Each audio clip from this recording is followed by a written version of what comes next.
Yes. Hi students, ಇವತ್ತಿನ topic friction chapter. Friction ಅಂದ್ರೆ ಏನು? Whenever a solid object is slided or moved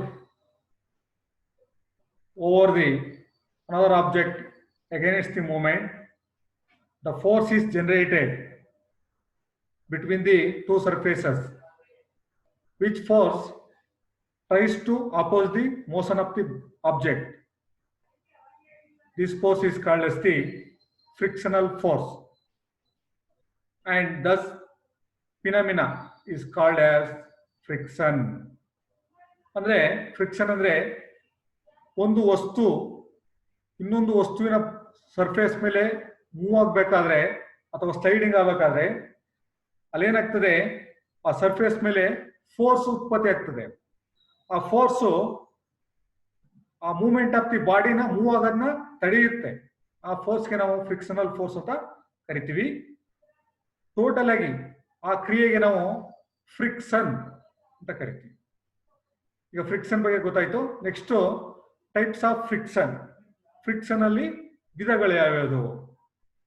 generally there are 3 types of frictions. 1 limiting friction, 2 static friction, 3 dynamic friction. ಅಂದ್ರೆ friction ಅಲ್ಲಿ 3 types ಇದೆ. ಮೊದಲನೇದು limiting friction, ಎರಡನೇದು static friction, ಮೂರನೇದು dynamic friction. Limiting friction ಅಂದ್ರೆ ಏನು? What is limiting friction? ಇದಕ್ಕೆ definition, the minimum force is required to produce motion between the two objects is known as limiting frictional force ಅಥವಾ limiting friction. ಅಂದ್ರೆ ಒಂದು body ಮೇಲೆ ಇನ್ನೊಂದು body move ಆಗ್ಬೇಕಾದ್ರೆ minimum force ಬೇಕಾಗ್ತದೆ. ಆ ಮಿನಿಮಮ್ ಫೋರ್ಸು ಎರಡು ಬಾಡಿಗಳ ಸರ್ಫೇಸ್ ನಡುವೆ ಉಂಟಾಗೋದಕ್ಕೆ ನಾವು ಲಿಮಿಟಿಂಗ್ ಫ್ರಿಕ್ಷನ್ ಅಥವಾ ಲಿಮಿಟಿಂಗ್ ಫ್ರಿಕ್ಷನಲ್ ಫೋರ್ಸ್ ಅಂತ ಕರಿತೀವಿ. Next static friction. When two objects which are in contact to each other are in equilibrium, the force generated under such conditions at that point of contact is called static friction. Static friction ಅಂದ್ರೆ ಎರಡು objects ಒಂದಕ್ಕೊಂದು contact ಅಲ್ಲಿ ಇದ್ದಾಗ, ಆ contact ಅಲ್ಲಿ ಇದ್ದಾಗ equilibrium ಅಲ್ಲಿ ಇರುತ್ತೆ. ಆ ಕಂಡೀಷನ್ ಅಲ್ಲಿ ಆ ಪಾಯಿಂಟ್ ಆಫ್ ಕಾಂಟ್ಯಾಕ್ಟ್ ಏನಿರುತ್ತೆ ಅದನ್ನ ಜನರಲ್ ಆಗಿ ನಾವು ಸ್ಟ್ಯಾಟಿಕ್ ಫ್ರಿಕ್ಷನ್ ಅಂತ ಕರಿತೀವಿ. Next dynamic friction. Dynamic friction ಅಂದ್ರೆ ಏನು? The friction when two objects moving against to each other, that is the force is generated between the point of contact is called as the dynamic friction. ಅಂದ್ರೆ ಒಂದು body ಮೇಲೆ ಇನ್ನೊಂದು body move ಆಗ್ಬೇಕಾದ್ರೆ ಅಲ್ಲಿ friction ಅಥವಾ frictional force generate ಆಗ್ತದೆ. ಅದನ್ನ ನಾವು ಡೈನಮಿಕ್ ಫ್ರಿಕ್ಷನ್ ಅಂತ ಕರಿತೀವಿ. Next normal reaction. Normal reaction ಅಂದ್ರೆ ಏನು? When A object is placed on surface, the upward force vertically applied is equal to the weight of the object force downward is called as the normal reaction.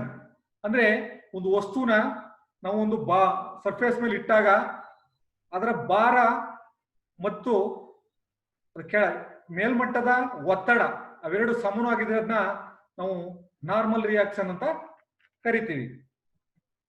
Next limiting friction. When two dry surfaces slides against each other, friction is generated in between the surfaces. As the friction increases, the force also increases. This frictional force is called as the limiting friction. Limiting friction is equal to the applied force when the object is about the in motion. ಅಂದ್ರೆ ಒಂದು surface ಮೇಲೆ ಇನ್ನೊಂದು surface move ಆಗ್ಬೇಕಾದ್ರೆ frictional force increase ಆಗ್ತಾ ಹೋಗ್ತದೆ. ಆ increasing force is maximum level, come to the maximum level, that force is called as the limiting friction. ಅದು maximum level ಬಂದಾಗ ಅದನ್ನ ನಾವು ಲಿಮಿಟಿಂಗ್ ಫ್ರಿಕ್ಷನ್ ಅಂತ ಕರಿತೀವಿ. Next laws of friction. Friction ಅಲ್ಲಿರುವ ನಿಯಮಗಳೇನು ಒನ್ ಬೈ ಒನ್ ತಿಳ್ಕೊಳ್ಳುವ. ಒಂದನೇದು, frictional force is always acts in direction opposite to the motion. Frictional force ಯಾವಾಗ್ಲೂ ಬಾಡಿ ಯಾವ ದಿಕ್ಕಿನಲ್ಲಿ ಮೂವ್ ಆಗ್ತಿದೆ ಅದರ ಆಪೋಸಿಟ್ ದಿಕ್ಕಿನಲ್ಲಿ ಉಂಟಾಗುತ್ತೆ. ಅಂದ್ರೆ the frictional force is always opposite to the movement of the body. Point number 2, ಅಥವಾ last 2, frictional force is always equal to the applied force which tries to move the object. Frictional force ಯಾವಾಗಲೂ applied force ಅಂದ್ರೆ weight of the body equal ಆಗಿರುತ್ತದೆ. frictional force is equal to the weight of the applied force ಅಥವಾ weight of the body ಅಂತ ಹೇಳಬಹುದು.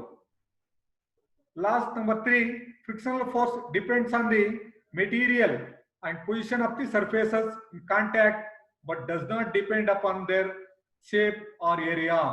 Friction ಯಾವಾಗಲೂ ನಾವು ಯಾವ surface ಮೇಲೆ ಫ್ರಿಕ್ಷನ್ ಉಂಟಾಗುತ್ತೆ ಅದರ ಮೇಲೆ ಡಿಪೆಂಡ್ ಆಗ್ತದೆ. ತುಂಬಾ ರಫ್ ಇರುವಂತ, ಉದಾಹರಣೆಗೆ ತುಂಬಾ ರಫ್ ಇರುವಂತಹ ಜಾಗದಲ್ಲಿ ಹೆಚ್ಚಿನ ಫ್ರಿಕ್ಷನ್ ಕ್ರಿಯೇಟ್ ಆಗ್ತದೆ. ನೈಸ್ ಇರುವಂತಹ ಜಾಗದಲ್ಲಿ ಕಡಿಮೆ ಫ್ರಿಕ್ಷನ್ ಕ್ರಿಯೇಟ್ ಆಗ್ತದೆ. ಈಗ ನೀರು ಇರುವಂತಹ ಜಾಗದಲ್ಲಿ ಸ್ಲಿಪ್ ಆಗೋದು, ಅಲ್ಲಿ ಫ್ರಿಕ್ಷನ್ ಕಡಿಮೆ ಇರ್ತದೆ. ರಫ್ ಇರುವಂತ ಜಾಗದಲ್ಲಿ ಹೆಚ್ಚಿನ ಫ್ರಿಕ್ಷನ್ ಇರ್ತದೆ. Next point number 4, limiting frictional force is proportional to the normal reaction in between the two surfaces. Limiting frictional force ಯಾವಾಗಲೂ ನಾರ್ಮಲ್ ರಿಯಾಕ್ಷನ್ಗೆ ಕ್ರಮಾಗತವಾಗಿ ವೇರಿ ಆಗ್ತದೆ, ಅಂದ್ರೆ ಡೈರೆಕ್ಟ್ ಪ್ರಪೋರ್ಷನಲ್ ಆಗಿರುತ್ತದೆ. ಅಂದ್ರೆ F is equal to F proportional to R. F ಇಲ್ಲಿ frictional force, R is normal reaction ಆಗಿರುತ್ತದೆ. Next angle of friction. The angle between the normal reaction force and resultant force of limiting friction is called as the angle of friction. Angle of friction ಅಂದ್ರೆ angle create ಆಗುತ್ತೆ normal reaction ಮತ್ತೆ limiting frictional force ನಡುವೆ create ಆಗುವಂತ ಒಂದು ಆಂಗಲ್ಗೆ ನಾವು normal reaction ಅಂತ ಕರಿತೀವಿ. Normal reaction ಯಾವಾಗಲೂ ನಾವು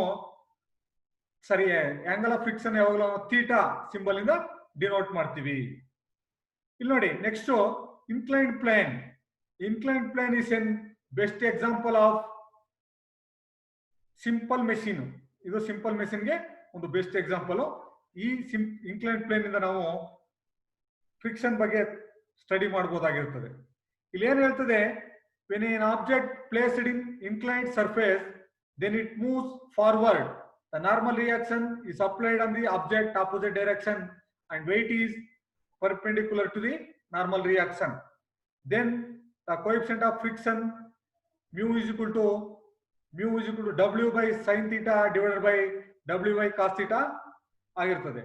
ಅಂದ್ರೆ totally sin theta by cos theta is equal to tan theta. ಅಂದ್ರೆ coefficient of friction is equal to tan theta ಆಗಿರುತ್ತದೆ.